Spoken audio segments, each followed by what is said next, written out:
চলছে জাতীয় সংসদ নির্বাচন ও গণভোট 2026। নির্বাচনের সার্বিক পরিস্থিতি জানতে রাজধানীর শাহজাহানপুরে মির্জা আব্বাস মহিলা কলেজ কেন্দ্রে ভোট দেবেন এখন ঢাকা ৮ আসনের বিএনপি প্রার্থী মির্জা আব্বাস ভোট দেবেন। আমরা সরাসরি চলে যাচ্ছি সেখানে।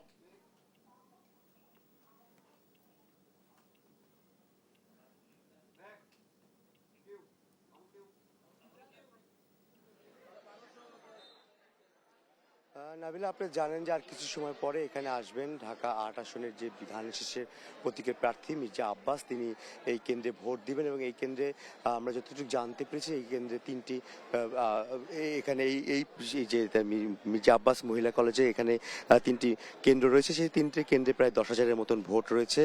প্রিসাইডিং কর্মকর্তার সাথে আমরা এখানে কথা বললাম, তারা জানিয়েছেন যে এখানে প্রায় 50% মানে 15% মতন এখন পর্যন্ত ভোট কাস্ট হয়েছে। এবং সেই সাথে আসলে জানিয়ে রাখি যে আর অল্প কিছু সময়ের মধ্যে মির্জা আব্বাস এখানে ভোট দিতে আসবেন এবং তিনি এখানে ভোটার তালিকায় তার নাম 1 নম্বরে রয়েছে।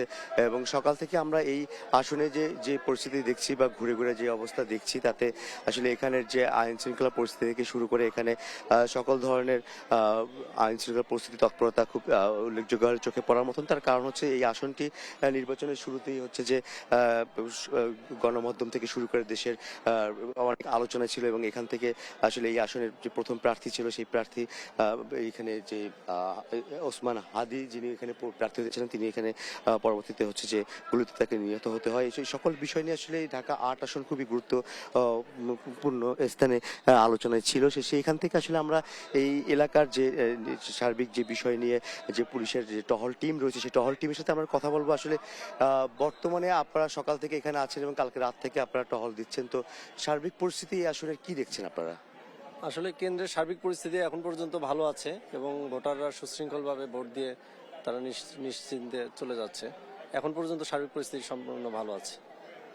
যেমনটা আসলে শুনছিলাম যে এখানে যে সার্বিক পরিস্থিতির যে বিষয় পুলিশ বলছে যে এখন পর্যন্ত কোনো অপ্রীতিকর কোনো ঘটনা ঘটেনি এবং এখানে ভোটাররা আসছেন সকাল থেকে এবং তারা এখানে একদম উৎসব মুখর যে পরিবেশের যে কথা বলা আমরা সবসময় বলে থাকি বা যেটা প্রত্যাশা করে সাধারণ মানুষ, সেই উৎসব মুখর পরিবেশটা আসলে এখানে রয়েছে। এবং এখানে দীর্ঘ লাইন না থাকলেও এখানে কিন্তু প্রতিনিয়তই ভোটাররা আসছেন, ভোট দিচ্ছেন খুব স্মুথলি এবং এখান থেকে তারা চলে যাচ্ছে। এবং যারা রয়েছেন এটার তত্ত্বাবধানের দায়িত্বে এদের সাথে তারা যে সহযোগিতার বিষয় নিয়ে আসলে আমাদেরকে এখানে যারা রয়েছেন তারা জানিয়েছেন। এবং আমরা একটু চেষ্টা করব কথা বলার জন্য।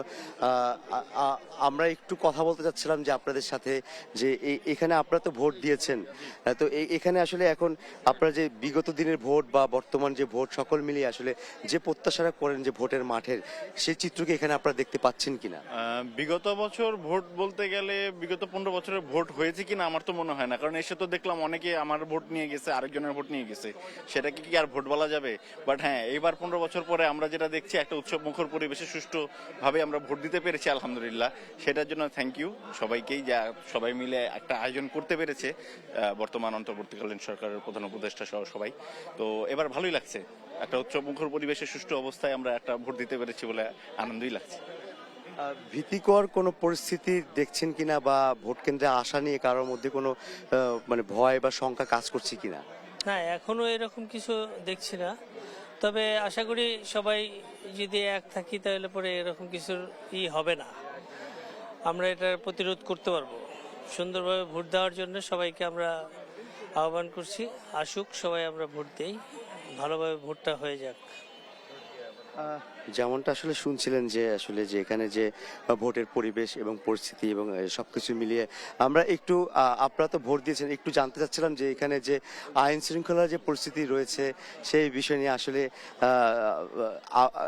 জাস্ট আমরা একটু নারী ভোটারদের সাথে একটু কথা বলতে চাচ্ছিলাম যে আসলে এখানে যে আইন শৃঙ্খলার পরিস্থিতি বা ভোটের এই স্থানের যে পরিবেশ পরিস্থিতি, যারা এজেন্ট থাকে তাদের সকল রকম বিষয় মিলিয়ে আপনারা আসলে এখানে কোনো ধরনের আইন শৃঙ্খলার পরিস্থিতির অবনতি বা কোনো ধরনের নিরাপত্তাহীনতায় ভুগছেন কিনা? আসলে না, এরকম কোনো বিষয় নেই, আমার কাছে সব পরিবেশ মিলিয়ে খুব ভালো লাগছে। আর মানে এখনের সিচুয়েশনের অনুযায়ী আমি দেখতেছি ভোট কেন্দ্র খুব স্বাভাবিক আছে। সো আমরা চাই যে সবাই সুষ্ঠুভাবে ভোট দেওয়ার জন্য সুষ্ঠু নির্বাচন হোক, আমরা এই কামনায় প্রার্থনাই করি। এখানে আসলে নারী ভোটাররা তারা হচ্ছে যে নিরাপদে ভোট দিতে দিতে পারছেন এবং তারা জানাচ্ছেন। এছাড়া আসলে ভিতরে কি কোনো ধরনের যেহেতু এবার হ্যাঁ ভোট সাথে না ভোট যুক্ত হয়েছে, গণভোটের যে বিষয়টা চলে আসছে,